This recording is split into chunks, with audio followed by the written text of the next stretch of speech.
All right, how's it going, everyone? This is Jimbo Paris. Welcome back to the show. So today we have Janis Isaman. If I pronounced that properly, okay, I hope I did. And today so she's sort of the founder of My Body Couture. She is essentially focused on kind of improving people's fitness, helping them get sort of that dream beach body. And she's a working mother, so she sort of manages a family and does all this. So again, very diverse person, and she's also an award-winning writer as well. So yeah, let's bring her on. How are Hi, you? I'm great. How are you doing? Did I pronounce your name properly? You did not, but that's okay. Oh my god, what is it again? My last name is pronounced Eisman. Eisman. Yeah, Okay, Janis Eisman. that's right. I am so sorry. I It's am so okay. sorry. That's okay. It throws everybody off. So you're all good. Okay, so Mrs. Eisman, can we kind of start by getting sort of a brief gist of who you are? Yeah, I mean your introduction was amazing. That was kind of super top level. I really, I've had, this is actually my second career. So I think the word diversity, diverse background was really kind of the nail on the head. So I'm just a really curious person. I'm really interested in improving myself and in helping other people. And so in my life, I do a lot of different things. I volunteer, I work, I have a business, I have a family. And really what drives me is how does this all work and how can we make it work better? And I'm constantly taking courses and classes to try to learn more about the human body, human psychology, myself, and hopefully just kind of allow that to filter to the people around me. Great. And, you know, you're a very sort of diverse person. So, what kind of inspired you to sort of go for all these different roles? You're a mother, you're a spokesperson, you're a fitness expert, you're a writer. You do a lot of different things. So, I do. what kind of encouraged you to diversify yourself like this? I'm not sure that it was ever initially a strategy. So I think, like a lot of people, when I started my young professional life, I started to find it a little bit more challenging than what I was prepared for. So Mm, I grew up at a time when I would read magazines, and those magazines always implied that by the time I was 25, I was going to be fully situated.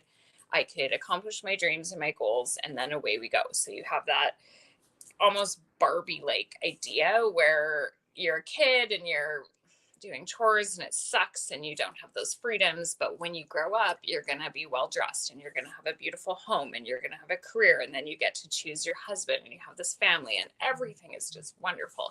That's not what happened.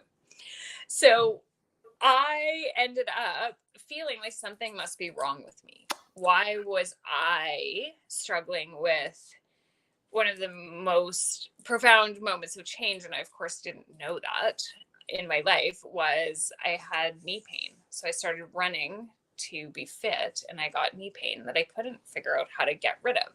So I didn't know how to even get help for this. And that wasn't something where I was like, oh, this is my future career. But that drive to, it was simultaneous. It was, how come this is happening to me, but it doesn't seem to happen to other people? And I later learned that's not true. um, and how can I change this? Because I don't want to live like this. Because it actually was never in my expectation set that I would. I assumed that my default state would be happy and thriving and successful. And when it wasn't, I was like, wait, how do we fix this? So I think it's just a bit the way my brain works. And honestly, there was a bit of that, like, this isn't what I was promised. So how do I change that? And over the course of my life, I've realized everybody goes through all of this stuff. And that, what I grew up reading in magazines, we now serve it out through Instagram. But that's really not a realistic expectation anyways. But it did set my life path to a constant self-improvement pathway where I also felt very called and compelled to share what I learned with other people. Excellent. And sort of, I'm just curious, but what got you into running so much? That's a good question. I was not an athletic child. I did not enjoy sports. I did not enjoy fitness. I was bad at everything. And I grew up inside a phys ed program. It's changed a little bit since I was in junior high and even elementary school. But back when I was going through, the entire focus of physical education was really team sports. So it was, your baseball, your basketball, your volleyball, things like that. To this day, I'm horrible at all of them. So despite being a movement specialist by profession and despite working specifically with people's bodies by profession, I am horrible. I would still be the last person picked for a team, and I should be, because nobody wants me on their team. But so I assumed that what that actually meant was that I'm terrible at sports and athletics and that there's kind of no hope for me. So when I graduated from high school, I discovered that running was different. I didn't have to throw a ball or catch a ball. There was nobody that I was going to let down around me because my skill set was not great with that. It was something that I could feel that sense of accomplishment and growth with, but that I wasn't actually answering to anybody else. And I love that I like to run with music. So I could put something on we didn't call them ear pods back in the day, but the earbuds, the AirPods, the whatever they're called, and kind of get into my own little world. And I could process emotions, and I could review scenarios in my head, and I could dream about the future, which was a very different doorway to sports, athletics, and my body than I honestly find any game with a ball really stressful. The ball's coming at me. I'm not sure where it is. I don't know what to do. And so it was a really different experience for me. And I kind of just dove headfirst into it because I was like, wait, no one told me that this was a possibility for my body when I was growing up.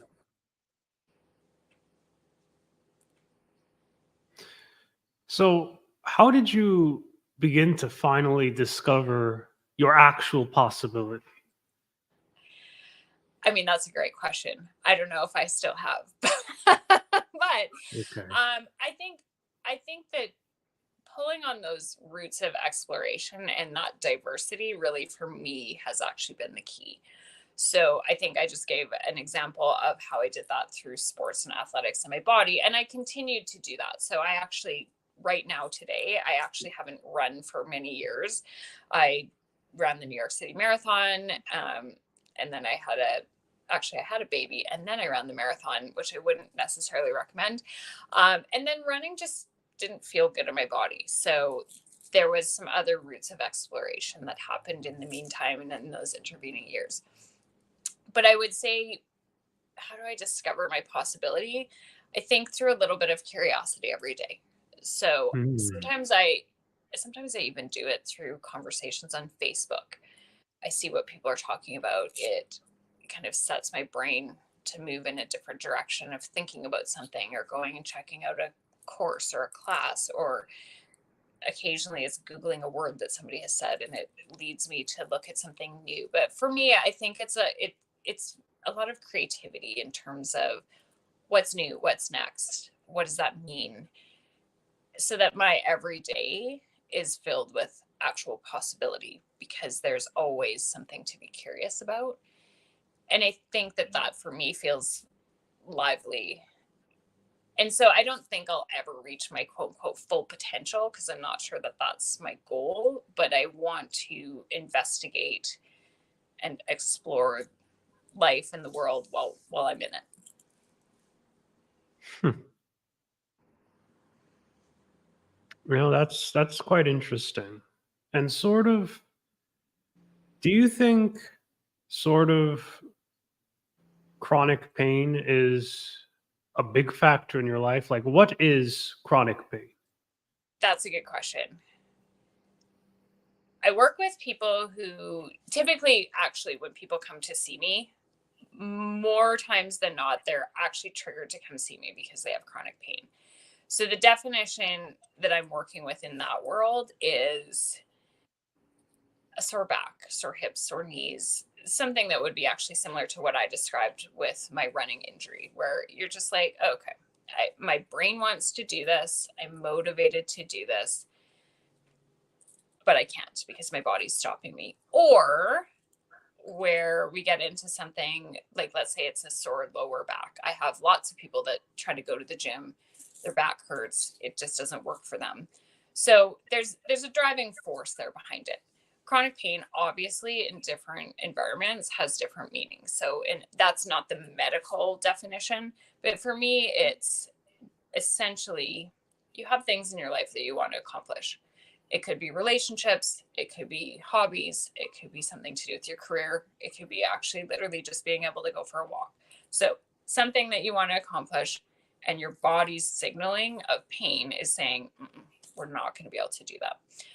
That's not the clinical definition that's used in other modalities, but it doesn't have to be identical. So chronic pain in a doctor's office is going to have a different definition than what I just used.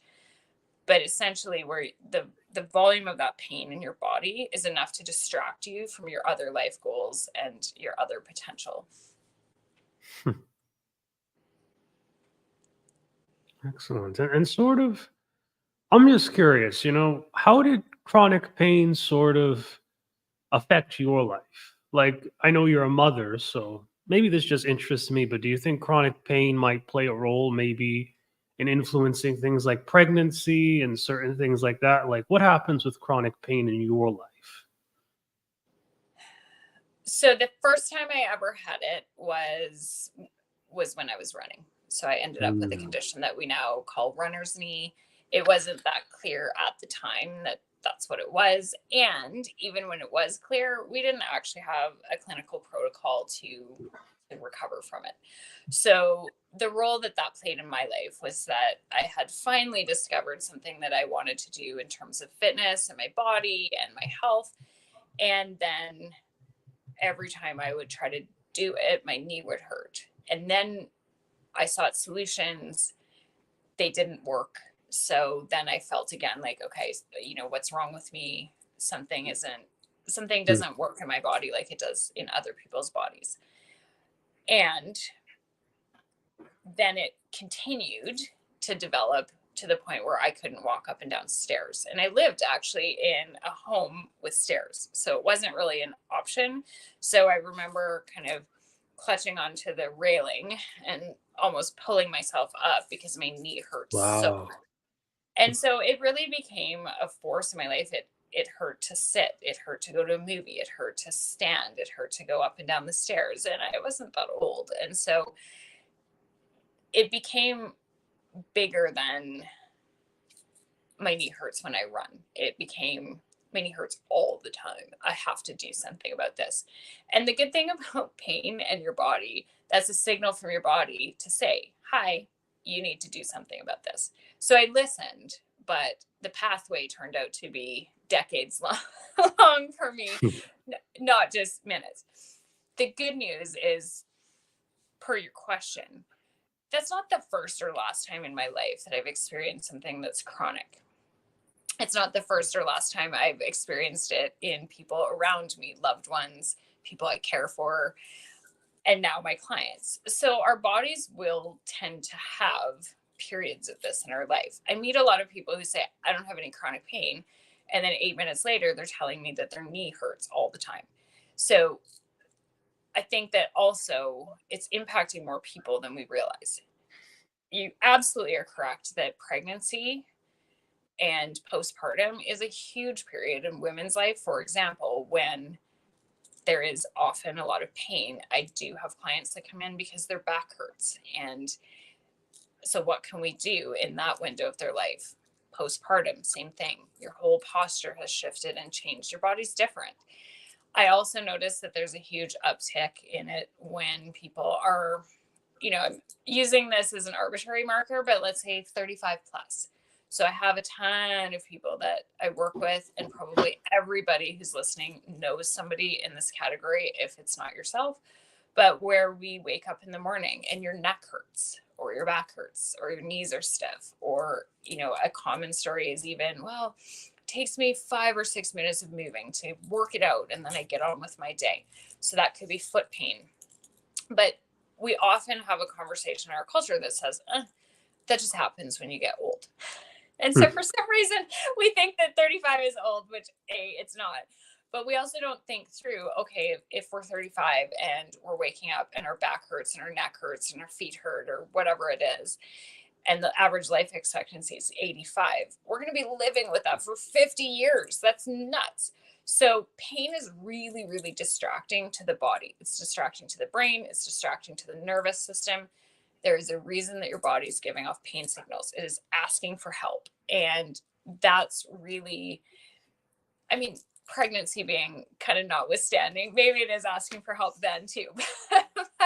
But we really need to give it the help it's asking for. So I've had a couple of spikes of these in my life. My child has had some spikes of those, and I actually stop and I address them because I know that those things don't tend to spontaneously resolve. So a lot of us are looking for, this is just going to go away. It'll pass. And it might if you wake up and you have a sore neck for a day. But if you're talking about it's been there for weeks or months, it's probably not just going to spontaneously resolve. So, you know,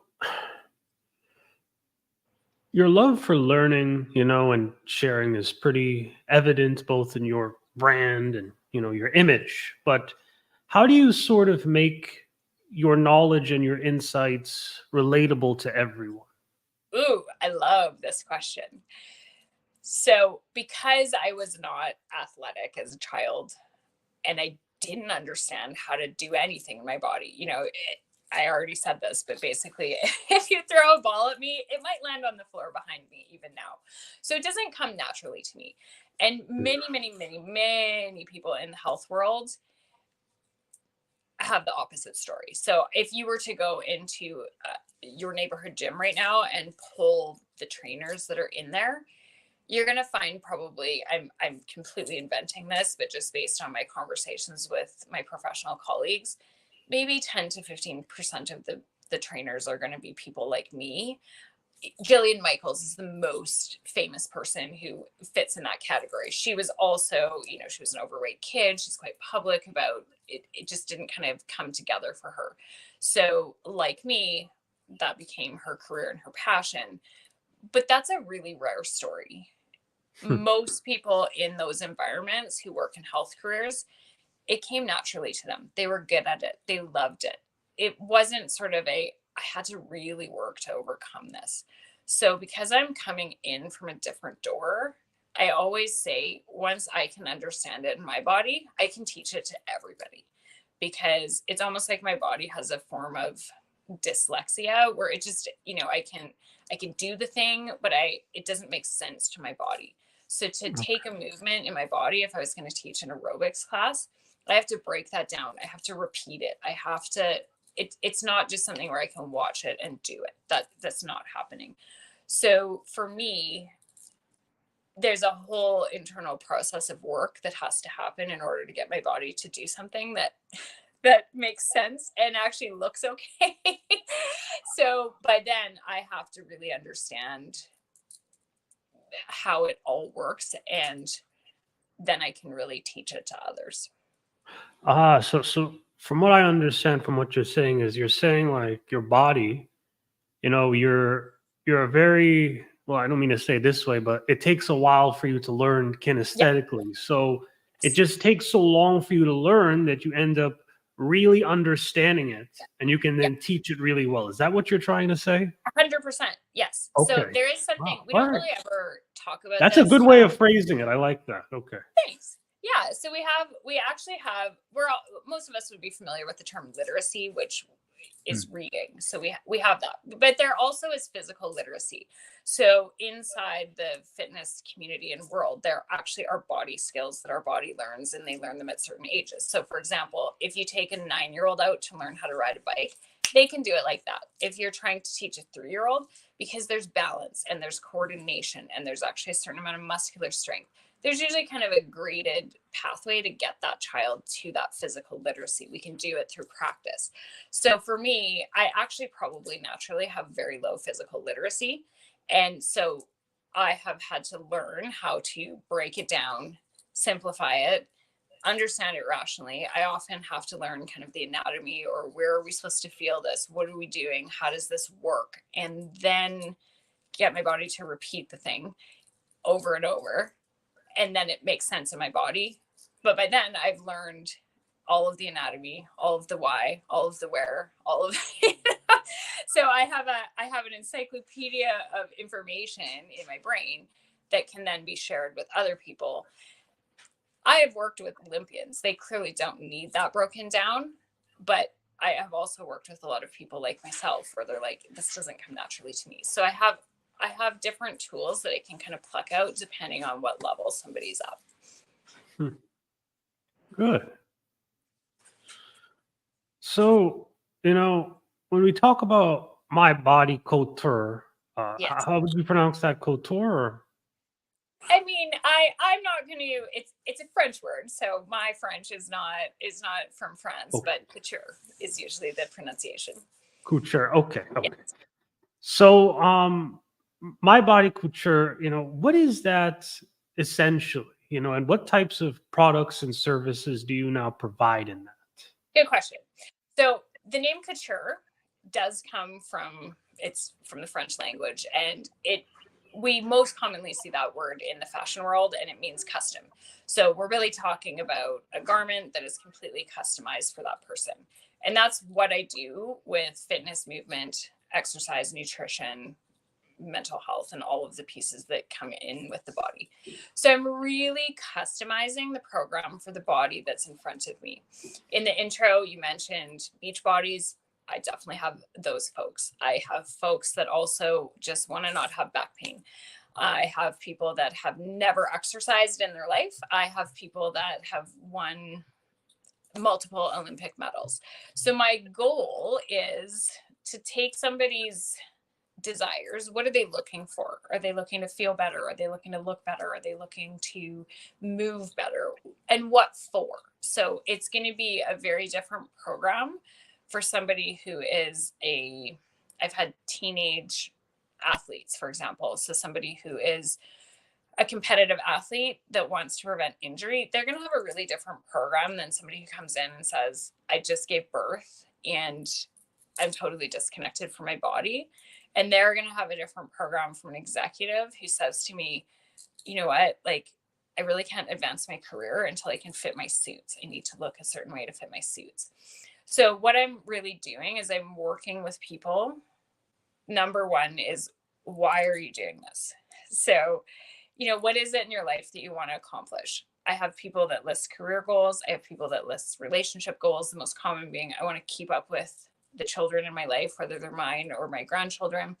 I have people that list hobbies that they want to do. I have, marathoning, jumping out of a plane, swimming, different kinds of things. So then we start to build that program, and the program is really built by what that person's body is saying and doing. So we watch a bunch of movements, and then we start to kind of create a program. So absolutely everybody who comes to see me is plucking from quite a huge data bank of my different trainings and certifications, and then all of that process that I explained to you, which is, let's talk about anatomy, let's talk about muscles, let's talk about body fat, let's talk about function, and then we're building a program. So to the person, it is this seamless process where we're not plucking from different tools and boxes, and here's the anatomy part, and here's the story part, and it's just one cohesive program. But that's really what the background of that is. So it's really all about customizing. And part of the reason I did that is because I used to be the person that would go into the gym setting and just be like, I feel like I don't understand. I don't fit. My body doesn't do that. Or I'm not getting the result, or they're telling me to feel it burning in this one area and I don't. So how do we make something for people that are like me? Because a lot of people are like me.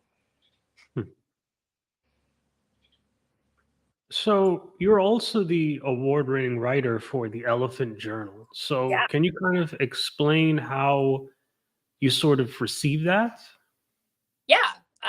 So I started that because the pathway in there was actually fairly simple. So I actually started writing long posts on Facebook, and people started saying, you need to publish this, you need to publish this. And so that led into that world. And again, I think it's just like part of it's just how my brain works. So in order for me to figure out how to do, let's say, movement, I need actual information. So just cueing like and 3 2 1, that's not going to get my body there. So there is an intellectual part of the process for me. And so long form articles became a pathway that I could share information, share personal pieces. So Elephant Journal really is, for me as a writer, it's merging information with humanity. So, and by that I mean I will always share of myself. I will share my struggles or my emotions or my story, so that it's not just this kind of, especially in the health world, a lot of what we get is very disconnected information. So we're getting statistics, we're getting studies, we're getting facts. That's only as good as the human being that's going to implement them.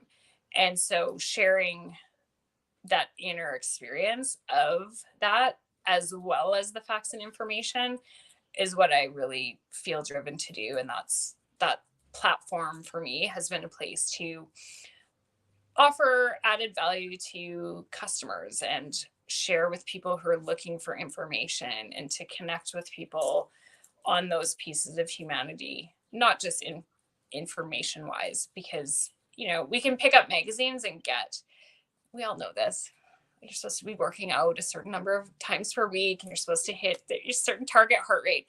The fact that most people are not doing that means that there's something in the human part of them that's the barrier. It's not the lack of information. So merging those two together so that we can create that successful path for people. So I'm also interested to know too, you're also a podcaster like me. So kind of how did that go out? How did you sort of get into podcasting too? I think it was actually as a result of writing. I can't remember. I should know this, but I don't. I think that I was actually offered some guest spots on podcasts because of some articles that I'd written. And writing and speaking are clearly closely correlated. So it turned out to be another medium. I've actually always done public speaking. For anybody who is listening who grew up in a rural area, this may be familiar, but I went through the 4-H program, which is a club for, usually it's kids and teenagers, where you learn and develop a certain skill set, and you do it within a particular format. It tends to be in rural Canada and rural America as opposed to in the cities, although I know there's clubs in the cities. But one of the pieces of that was there was actually a public speaking competition, and it was something that I both loved and hated. But from a young age, I would have to write a speech, give the speech, and do that in a kind of competitive area, and that included impromptu speeches. So you would get your topic, you'd have a minute to kind of think through something, and then you go give your impromptu speech. So it was an old skill that was actually quite parallel to writing, because speaking and writing are both about sharing ideas, connecting with people.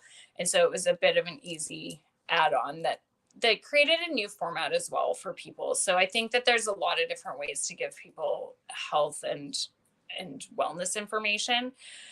People can read it, but people can also listen to it. And I think that often, we go into that gym setting and we're doing things with our bodies, but we also need more information than that quite often. So speaking became an easy way to, people can put it in their ears and just listen as they're taking a walk or multitasking, and some of that information will get in. Whereas reading tends to take a little bit more focus, where you have to stop, drop, and read. Excellent. So I really love this interview and kind of thank you again for being on the show. But I sort of want to get into a few more questions here. And sort of the last few are, what is sort of the future of your business? What do you plan on doing next? Well, I actually would love to write a book. So far I've kind of kept it condensed to mid-length articles, and we're talking like 7 to 1,600 words. But the goal has really been to create more of a reference piece or something that's a little bit more expanded for people. I think that I have a little bit of a unique story to tell and a bit of a unique approach. And so I'd love to consolidate that and create something that people can really dive into on a much bigger level. Because when you read one article, something might pop as an insight or really might add value, but it's super easy to forget that. Whereas when we're investing 20 to 50 hours reading a book, you get to go way deeper into those topics and you get to learn more tools to help you implement it. Tends to be something that people will go back to as a reference. So that's really what I'd love to actually do next. Excellent. So just to kind of end this off, can you kind of, provide some outlets for us to kind of reach out to you? Yes. And, what are your last words you'd like to say before we let you off? Well, people can reach me at My Body Couture, which is 3 words, MY, body, BODY, couture, COUTURE. So you can reach me there at the .com. And I did see that we had added a visual to this podcast earlier. You can also reach me there on any of the social media. So if I'm on the platform, it will be under My Body Couture, with the exception of LinkedIn, which is under my name. So you're welcome to follow me, to message me, to connect with me, and to engage with me on any platform that you can find me on. And my last words are, I think our pathway with our body is never linear. So a lot of people come to me and they say, I waited too long, or, this is all ruined now, or I've never been able to figure this out. And our life is a really long time. Our average lifespan is sitting in the 80s now.